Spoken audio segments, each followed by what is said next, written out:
Welcome, everybody. It's Dr. Hank. And oh, man, we're here with Agent Wealth Network. And you know what we do here? We help real estate agents and brokers to not only increase their business, but also to increase their wealth.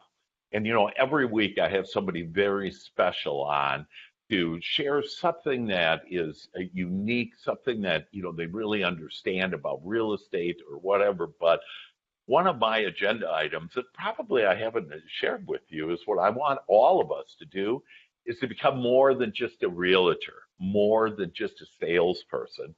And so today we have someone that will take you to the next level. And let me introduce to you the creator of the 7 Hour Book, Nick Raithel. And Nick, welcome to the show. Thanks so much for being here. Dr. Hank, thank you for having me on. It's a pleasure to speak with you and to speak with your audience too. Yeah, well, thank you. I know that you have helped a lot of people to write books, from investors to real estate agents to brokers. And before we kind of get into how to do that, and I know you're going to share some of your wisdom with us about that can you help us understand that what does a book do? And again, I'm an author and I have like 10 books, just finished my 10th book, in fact, The Power of Feeling, that's called. And so what do you do? Why have a book? Why can that help a realtor to be more respected or more than just a realtor? Well, I think you hit on the nail right on the head with that phrase you've said a couple times now, being more than just a realtor. And that really is what a book is going to help you to do. It's going to help you to stop just being another person who people meet at a networking event and get their business card. Actually, if you want to think about it in the business card context, a book really is like a business card that you don't throw away. I mean, I don't know about you, Dr. Hank, but I don't throw away books. When was the last time you threw away a book? Probably not recently, right? And it's the same thing when having this thing out there. It is that business card that you don't throw away. So I would say, in answer to your question, that's probably one of the main reasons. And then, as we've said, becoming more than just another realtor. Yes, and it reminds me of I had a real estate agent, and so he wasn't selling too many homes, maybe one or two a month. The average for the real estate agent is actually one every 2 months. And I was coaching with him, and I used to coach agents and brokers. And I don't do that very much, other than people that really have some life-changing event where they really need help. But what he wanted to do is he wanted to become an international realtor.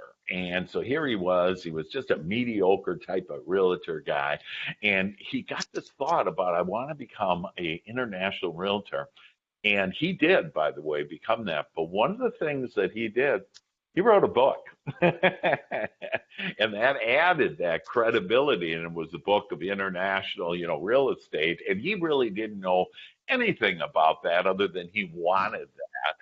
And then because whatever you want, that then, you'll be given, you'll start attracting the different thoughts and ideas. So what type of books that for a realtor, like what would be an appealing title, or how do we get started with all this? How do you get started? I think the first step for anyone looking to get started is to take stock of what you have and really take stock, and to use a phrase here from the personal development world, take stock of your acres of diamonds. Yeah. As a realtor, you have certain things that you know. Just as Dr. Hank, you and I, before this call, were talking about the things that each of us gained from, for example, in your case, working at Procter & Gamble, these little things that you know that you take for granted, but that other people who are not as close to your profession or to your field don't know. So getting back to your question of where might you start, take stock of what you have, take stock of what you know, and being a realtor, being a broker, in this case, one of the main things you're going to know is all of the things that go into buying a house. So if you were to go down that route, then think about what you know in respect to that versus what most people don't know, most consumers don't know, and see about positioning your book in a way that helps to educate them, helps to position you as the expert, showing that you know things that at this point they don't know, and helping them as well to bridge that gap to be better informed when they do buy the home. And I love this. And these are some real golden nuggets here. And this is some wisdom, folks. So I want you to write down some of these things because if you don't write down, if you just listen to it, I tell you that most people, what happens is you listen to it and you think it's a good idea and then you leave and you keep up the same old life that you have. And it's not that you have a bad life, but all of us want to have a better life. And so one of the keys there is to start recognizing and writing down as you shared there, Nick, on what are your experiences? What do you know? What is your knowledge that you didn't know? And, this could be applicable because we have all kinds of people that are listening to this from very experienced high-end brokers that are making 200 grand a month or whatever to brand new agents. And even if you're a brand new agent, remember you got all that training.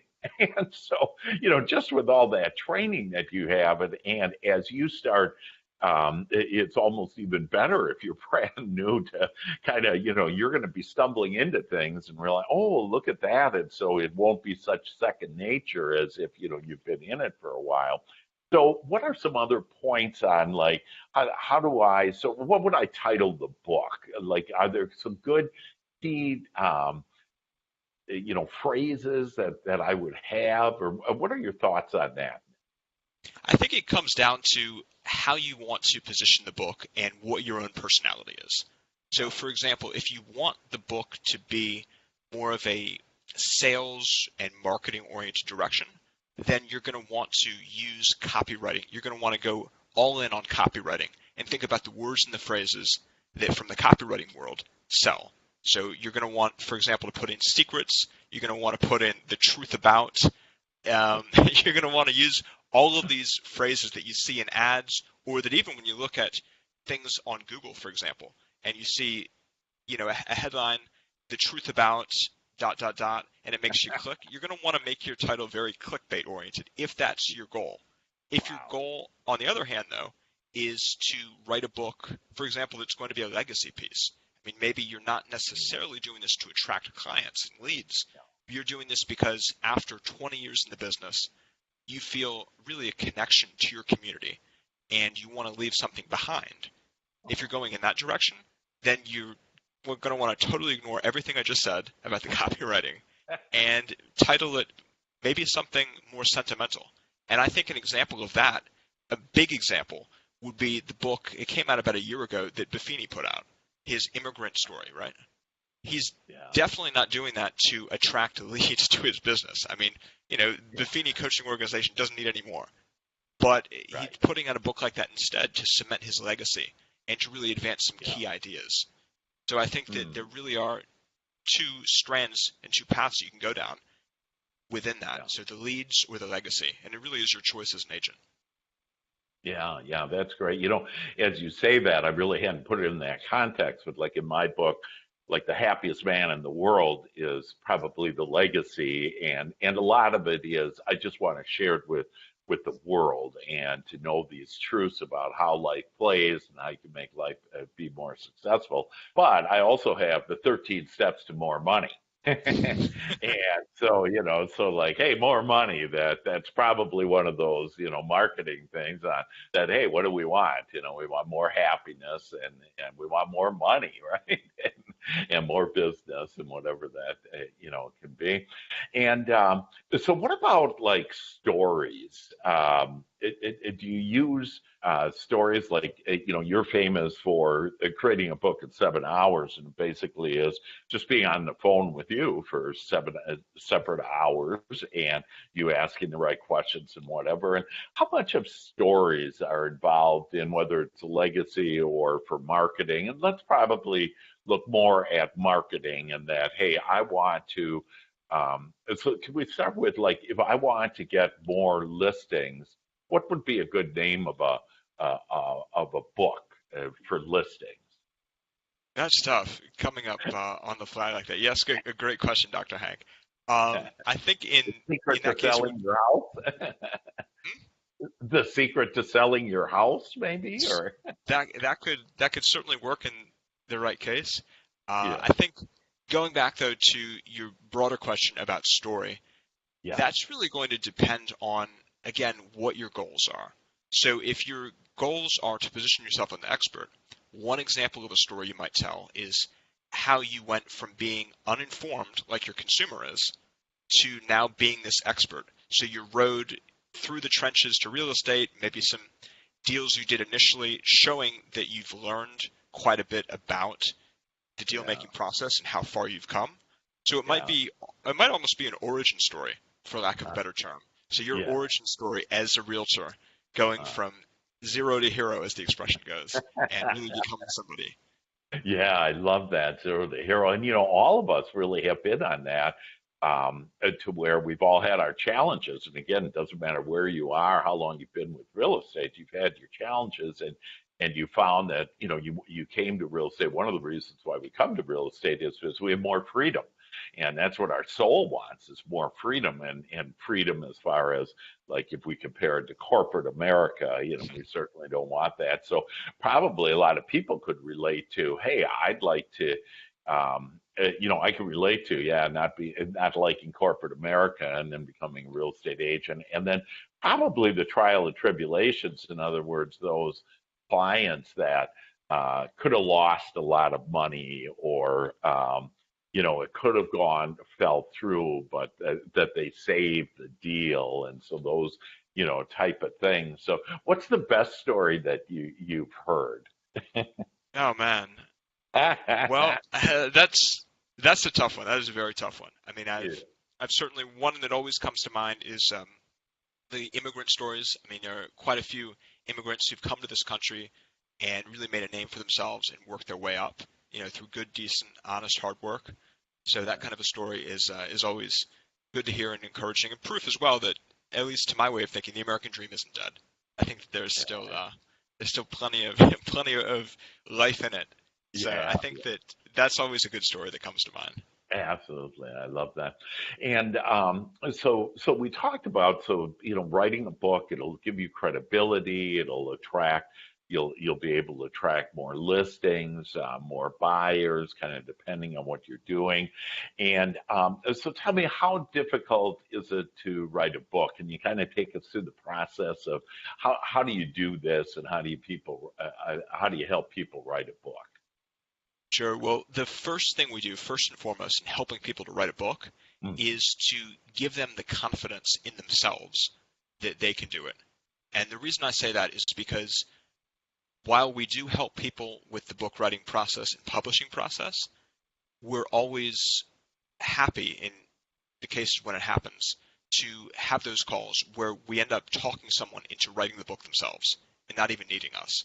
wow. And I realize that may sound kind of weird, but there Yeah. are realtors and there are people in this profession who have a book inside of them, and Yeah. they just need to have that conversation with an outside party to tell them, Oh, you have this book inside you, and if you just take some time, given everything you've told us, if you just take some time, 20 minutes now, 30 minutes another day, or even a set amount of time consistently, and write the book and do time blocking, almost like Gary Keller's The One Thing. Do a little right. bit of time blocking there. You Yeah. can get this thing out, and you don't need to hire a service. You don't need to do anything of that sort. You can get this out. So I You know, think that that's first and foremost where it starts. I just love that, Nick, and that you really come from heart with that, and I love that service that you provide. How would people get a hold of you? Like, because probably people are saying, "Hey, I know I got a book inside me," and that how could I initiate that first discussion or whatever? How would we be able to do that?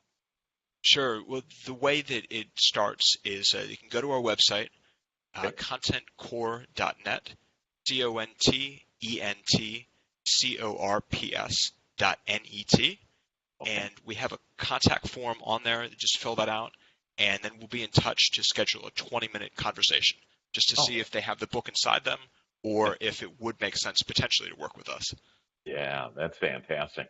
And just a word about that time blocking or whatever. Like when I wrote my first book, I remember what I did is I always tell myself in anything that I do is that I want it easy and and fun. And so just to have it easy and fun. And so I decided that I just would wake up like a half hour earlier every morning, and I would just sit down and just start writing. And I'd ask the universe, God, I'd say, hey, what can I write about? What it would be the best thing? And so I might start doing the chapters, or I might start writing about just an idea that I have. And that half hour sometimes would turn into an hour or 2 hours, right? And all of a sudden look and, oh, geez, I got to get going here. But you'll find yourself just getting lost in that. And so, how do you? So the first thing is that confidence and to really understand it. What's the next steps, or how do you make that book and chapters or whatever it may be? Where do we go from there?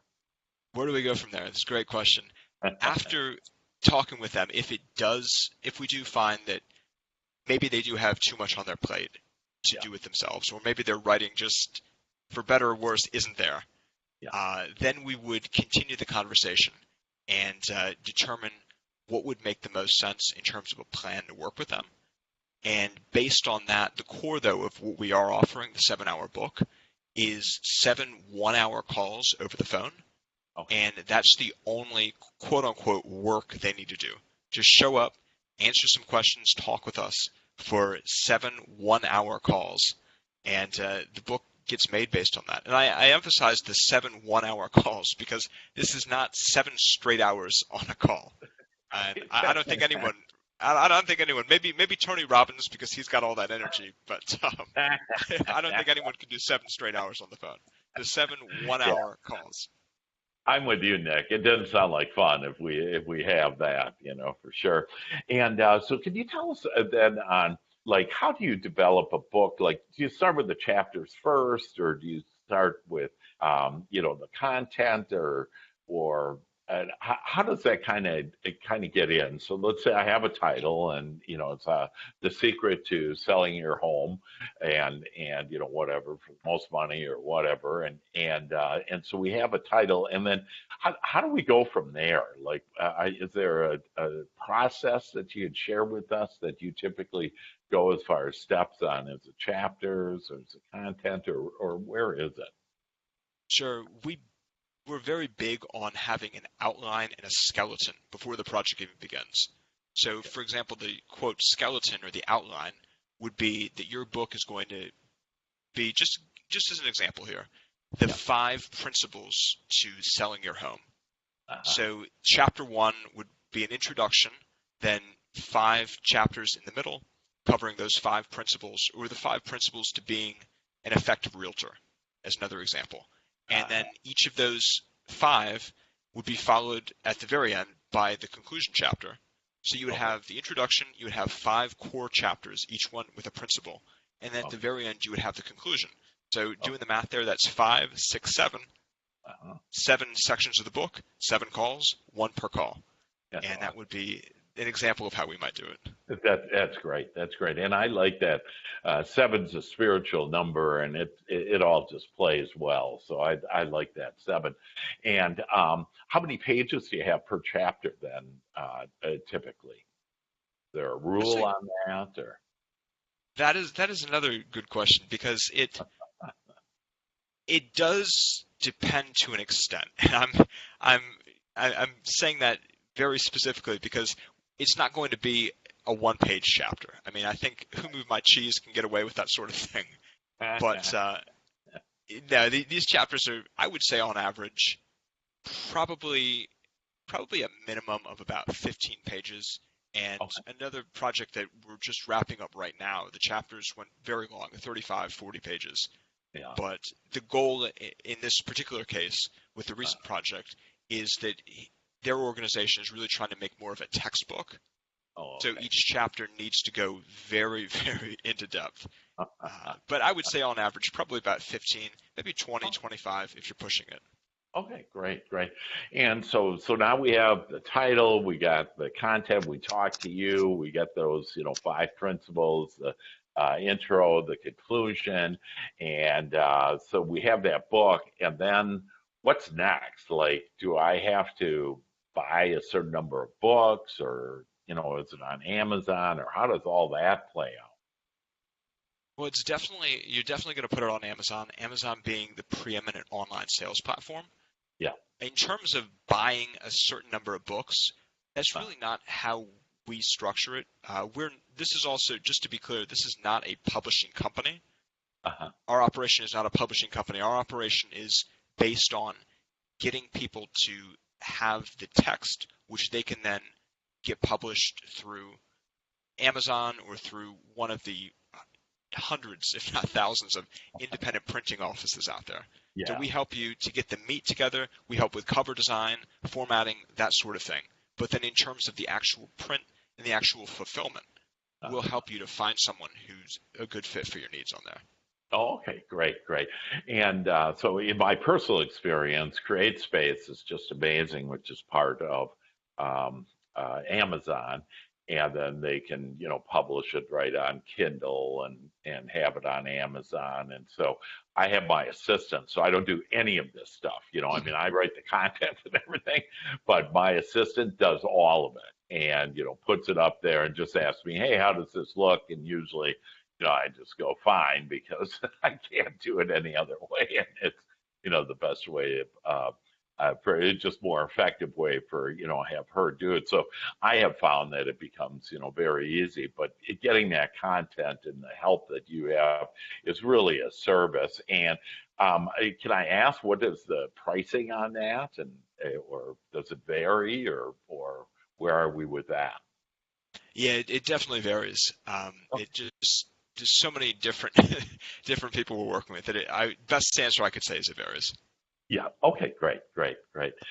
So with that, I do want to switch gears and talk about some other things about like selling through yourself through a story and how to build your investor brand. I know that you have worked with a lot of investors, and so you have some knowledge with that. But is there any other things that you'd like to share with us about the value of why have a book, how to do the book, anything else, any other insights that you'd like to share with us on that? Well, I think in terms of having a book, again, think about the idea of scarcity. And what I mean by scarcity in personal development, having a scarcity mindset, that's a negative thing. But in economics, and where we're coming from as realtors, scarcity is a very good thing. So if you are in your market as a realtor and you are surrounded by many other competitors, if you are the only one with a book, suddenly you're scarce. Suddenly it's very difficult to find another realtor who, at least on paper, has the same prestige, the same aura, the same credentials as you, now that you're a published author. Another thing I would add is that in having a book, you instantly get a calling card to use for getting on great webinars like yours, Dr. Hank, and all of the podcasts out there. Podcast hosts are looking for authors and someone with a platform. Having a book that you can stand behind, it shows that you've put in the time and put in the effort. So media sources recognize that, and they're much more willing to have you on. And by media sources, I mentioned podcasts, webinars like this one. Don't rule out TV, though.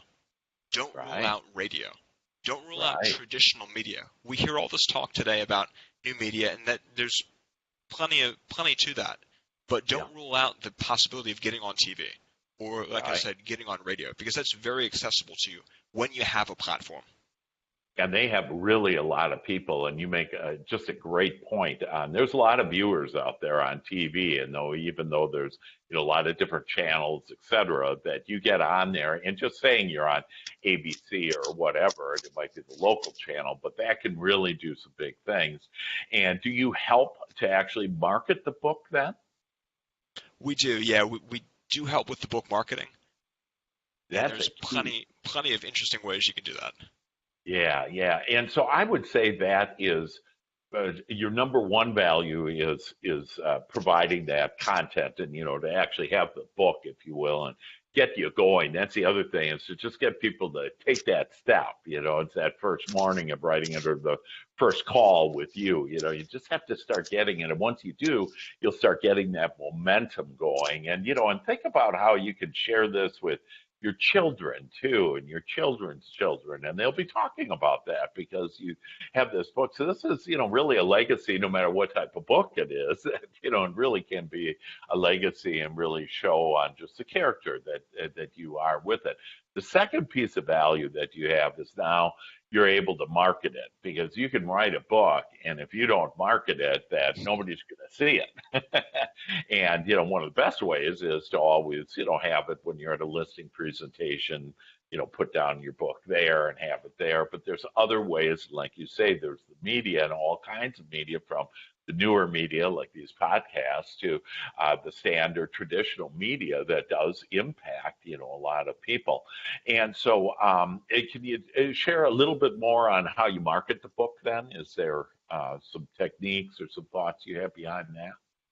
Yeah, I think one of the interesting and to an extent overlooked aspects of marketing a book is to bake other people into the book. And I realize that probably sounds a little bit offbeat given that we're talking about it being your book. But if you bake in, so to speak, people who are not competitors of yours and have large audiences, writing them into, say, an appendix at the end of your book, or when you mention various resources, baking them in and putting in a good word about them in the book, you're essentially getting book ambassadors who, when your book does come out, since you were nice enough to feature them in the book, they can then promote it on their social media. They can then have copies of the book because they look good in your book, so why would they not promote it? So you can essentially get other people to promote your book for you just by writing a couple of sentences in a section of the book.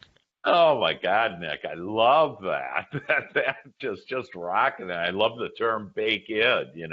So yeah, bake in some people, and it might be it might be Buffini you brought up there. Might be there's all kinds of people that are famous in real estate to be able to do, or even outside of real estate that if they have a high influence that you definitely would want that to be publicized. So that's a great one. Any other tips for us on how to market the book? Well, that would be one of the big ones that comes to mind. I think another one that's a little bit, I'm not sure how I feel about this one, but it is one that people do. It's finding niches within niches within niches on Amazon. So the idea here is that you can say that you're a #1 Amazon best-selling author because you were the only book in a category on Amazon. So if you drill down like that. So like I said, I'm not sure how I feel about that. I know that some people are very excited by it and take advantage of it, but that's another one for us. Well, and so here's my opinion on that is that I think anybody that writes a book is a top seller, because they came with heart. They took the time to do that. They sat with you, and so they really wanted to get out there, and they wanted to share their knowledge. And so that, to me, they're the best seller in my book, whether or not, because there's also all kinds of different bestsellers. There's the New York bestseller, New York Times bestseller. There's the Amazon bestseller, and so you can divvy this up anyway. And so, or another one is that a top selling, that basically everybody's a top selling, because when you publish that book, and if one person bought it under whatever it is, real estate or whatever, you're going to be one of the top selling that week. And that's how they typically look at it, if I understand it, is a week's time. And so in that week, or that day, actually that day, that, hey, how many did they sell? And so just get a few of your friends to buy it, and you can be a top seller. That doesn't mean you're the best seller, but a top seller. So, but again, I think that everybody deserves that title on top selling. We got a little. We talked before. We started a little about investing, and that you work with a lot of investors. And what I have found is that I have a lot of agents out there that are interested in investing, and so they want to create their wealth. And I'm a big proponent on diversifying, and to be able to, like, for example, DocHankWebinar.com, I have 3 ways in order to build your wealth on that. And I'm with eXp Realty, and so I have 3 ways to build your wealth. But I also think you should diversify and become an investor. And so we had talked earlier before the show that like Erica Cisneros, that she's doing these investment seminars now for real estate agents to understand investing, and she's a big time investor and very successful, and to understand that and to start building wealth through owning different properties. And so, with that, can you share with us on what kind of investing, as far as what did you learn from the books of these other investors, and what are your thoughts about investing and how to help real estate agents to increase their wealth through investing? Well, I think one of the things that comes to mind, speaking about realtors becoming investors and going into that, is the unfair advantage that you guys have in that you can access the MLS. Those of us who are on the investing side cannot access the MLS. And so we're dependent on realtors for leads and for those, quote, pocket listings that all the investors want, the off-market deals. So the fact that you guys as realtors can access the MLS gives you a tremendous unfair advantage.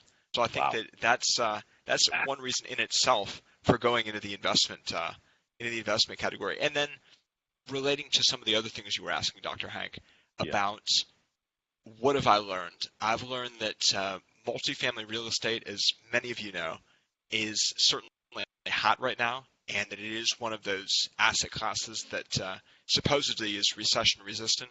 I think another good one, though, that a lot of people don't consider is self-storage. And the benefit of self-storage is that it truly is, when you look at it, recession resistant. In the case that when there is a recession, everybody puts their stuff in self-storage, downsizing. And then when there is not a recession and people are doing well, they have all this stuff that they buy, so they need somewhere else to put it. So in terms of asset classes, multifamily is hot right now, and there is plenty to be said for that. But at the same time, don't rule out self-storage. Don't rule out another one that pops up frequently in discussions of alternative real estate assets, which is mobile home parks. There's a considerable number of people investing in those, and it is a really interesting asset class that a lot of people, as with self-storage, don't really look into and may potentially be missing something. Wow. That is great. Those are great, three great opportunities. And again, I want everybody, let's write this down, because this is some hot information that, like when you talk about recession proof, is basically the way that I'm looking at this. And I mean, our real estate industry has just been booming, and we're starting to see it slow down a little, and prices start leveling off and not getting, the asking price, not having all those buyers in many parts of the United States. It hasn't hit all of them yet. But, at some point, it's kind of like the stock market. The stock market goes up and down, but it's always really going up. And so, the value is always, if you look 30 years ago on real estate, that, things have double, triple, whatever, and much more than that. And so this recession proof, you bring up a great, point on how do you, because will there be kind of a downtime in the future? The answer is yes, there will. And so how can you have an investment in order to protect you over that? And so you brought up three great points on the multifamily, self-storage, and what was the third one on it? And mobile homes. What was the third one? Yeah, mobile homes. Yeah, mobile homes. I would add another one to that list as well, thinking about it right now, which is any kind of a real estate property related to seniors. With what they call the silver tsunami of everyone, all the baby boomers reaching retirement age, senior care centers, residential assisted living facilities are becoming a very attractive asset. There's actually, don't want to give an unnecessary plug here, but there is a very, very talented guy out there, Gene Guarino. It might ring a bell for some of you. He's got a course that is all about investing in residential assisted living centers. So that's one of the ones that comes to mind. And how do I spell his last name? Oh God, that's going to be a little bit. Or kind of, or what do you think it is? Maybe? I believe, if I remember correctly, it's Guarino. And I know he's very big in the field on that. And So Cool. all I'm saying is don't rule out senior assisted living centers or Yeah. residential care centers because of the sheer volume of people who are retiring and the opportunities that that's creating. Yeah, that's fantastic, Nick. Great. So with that, and again, you've helped many investors, and you just gave us some really great insight into what these investors, these top investors, are looking at. And any other thoughts about investors and how to manage that, or how to do that, or any other tips that you have brought up in their books that they've published with you? Other tips, I think, as with nearly anything in life, you want to start with the end in mind. Don't just rush into investing thinking I'm going to buy a duplex or I'm going to purchase this other asset class. Really know why you're doing it. And within knowing why you're doing it, know what your specific investment goals are. Do you want cash flow? Are you at the point in your life where you still have time and so you're looking for appreciation? What are your specific goals going in as an investor? And then based on those goals, it might make sense to go in the multifamily direction, or it might make sense to do more of a buy and hold strategy. You need to have those things in mind before you get started. Yeah. So that would be one thing that comes to mind. And then another thing I think is we're talking all about investors, and the implication is that you're going to be an active investor, but don't rule out being a passive investor. There are plenty of people who get a very substantial cash flow or just have a pretty relaxed time as a result of passive investments in real estate. So if you're working around the clock as a realtor, you don't necessarily have time to go in full on as an investor too. And maybe you like spending your weekends with family rather than hunched over your desk, looking at financials, reading quarterlies. You might be better off going in the passive investor direction or finding turnkey providers, working with a turnkey real estate provider, buying into one of their. And so, yeah, passive investor, do you have any recommendations on who that is, or where I look for that? Do I Google passive investor, or how in real estate, or what do you recommend? Well, if you're a passive investor, you're really just taking a portion of your money, some that you've set aside, and putting that into what's called a deal sponsor's deals. So a deal sponsor is someone who is syndicating, and syndicating is a huge, intimidating sounding word, but it really just means a person who is leading a group of investors, passive investors like yourself, to purchase, say, an apartment complex, or to purchase a set of single-family rental SFR homes, a portfolio of that. So the syndicator is the person who finds the deals, does all the work of managing them, and in exchange for their efforts, they get a percentage of the returns, but you, the investors, give them the money, so you're also receiving a percentage. Yeah. So going into a deal like that, you would be the passive investor, and that's how you would earn your returns. And in terms of actually finding a deal sponsor, the first step on that would be to just go out and network. As a realtor, you probably have a large network already, but continue to expand it as you would normally do, going to meetups, going to various other networking functions, working through your social channels, and eventually you will find someone who's syndicating for a deal, or raising capital for a deal, and there's your opportunity as a passive investor. Yeah, absolutely. Boy, those are great. And there's so much like in Meetup that I'm just thinking on. Gosh, there must be, I don't know, 20, 50 different meetups on real estate investors, and join those groups. And so, and for a lot of things, so like you say, you could get a sponsor there, and someone that is working those deals looking for capital. But you could also get people where you might just partner with them and actually do some deal of a multifamily or whatever the case be. So it all depends on what you desire. And so for each one of us out there, that I want you to think now about what do you want, and that, what is your objective as far as investments, and, is it for cash flow? Is it for appreciation? If you're younger, probably more on the appreciation.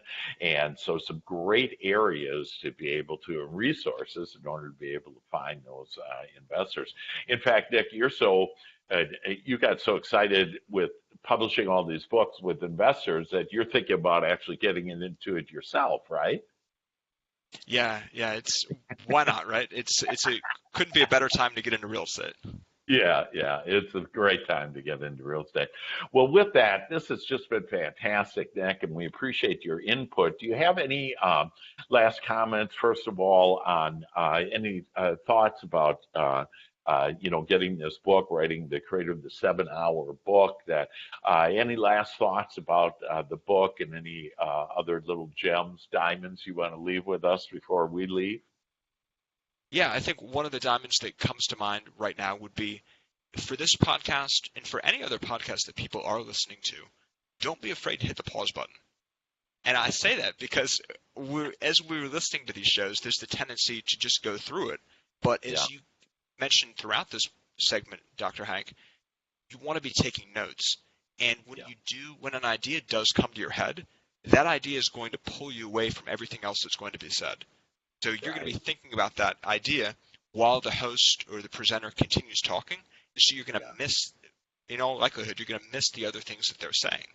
So don't be afraid when you hear something that triggers a thought in your mind to hit that pause button, to write down what you've heard, to make sense of it, to analyze it, and then come back to it, unpausing it. So that's something I would add.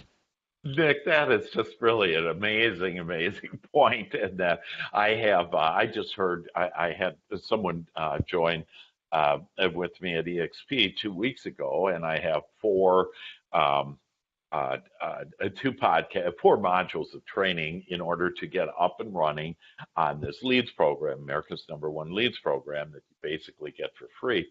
And so we have this I just knocked my ear off. And so we had this one guy was doing it, and he went through one of them as a podcast on how to do it that I had with the expert in with this KB Core. And so he said, he's just had amazing success. And I said, and people asked him, well, how do you do it? And he said, well, what I did is in that podcast, I stopped it, I paused it, and I wrote down, what it was, and he got 20 deals in the last 2 weeks. He's got 20 deals that he's actively working on. And so can you imagine, having 20 deals just by, like you say, pause it, because there's so much information here that you have shared with us today, and so much valuable. And it's just that field of diamonds, and you want to stop and do it. And then any other last thoughts about investing that you have? That you just had some great points on that, but any other thoughts on that or anything else before we leave? Yeah, drink water. And I say drink water because I know it's not related to real estate. I know it's totally off topic here, but many of us going through the day feel tired, or we feel burned out, whether that's after lunch with the quote food coma or first thing in the morning. And we can try to drink more coffee. We can try to do whatever productivity hacks we might find. But the simplest thing you can do in so many cases to feel better, to be more energetic, and to be more alert in your work as a realtor is to just drink water and to hydrate your body. So that's the final thing I would leave you with. You are really amazing, Nick. And so under my teaching, and I channel with infinite intelligence, that basically I've been told three things. And for good health is to have good feeling thoughts. So simply have good feeling thoughts. So if you're thinking about an idea that doesn't make you feel good about that person or situation or whatever, that get off it and just think about, there's some you can grab and you can ask for some good feeling thoughts, and you'll get better and better feeling thoughts. That's number one. Number two is to breathe deeply. And so this idea about breath in the Bible, spirit actually means breath. And so to breathe in about 5 seconds in, and then 5 seconds out. And as you do that you're literally cleansing your body and purifying your body. And the third step, right with you, Nick, is drink lots of water. And so this comes from all it is. It says, hey, here's the 3 ways to have good health. So you're right on, drinking lots of water. And so how to be sharper, healthier, have a longer life. All of us want longevity, and this is how to do it. So you are a wise man, Nick, and we appreciate you so much for being with us. Again, it's Nick Raithel, and Nick, you've just been amazing. You can get him at contentcore.net. And that's where you can learn, have that book, have that credibility, and become, don't be just a realtor. Lift yourself up, leave a legacy, help and serve the community by sharing your knowledge, because each one of you have the knowledge in order to help others be able to serve and improve everybody's life in this world. With that, Nick, thanks so much for being on the show. Thank you for having me, Dr. Hank. It's been great. Hey, and you're just fantastic, and just what a great man, and we appreciate all your wisdom. And to all of you out there, know that just think better feeling thoughts, breathe deeply, drink lots of water, and why not write a book with Nick? All the best to you, Dr. Hank. Bye-bye.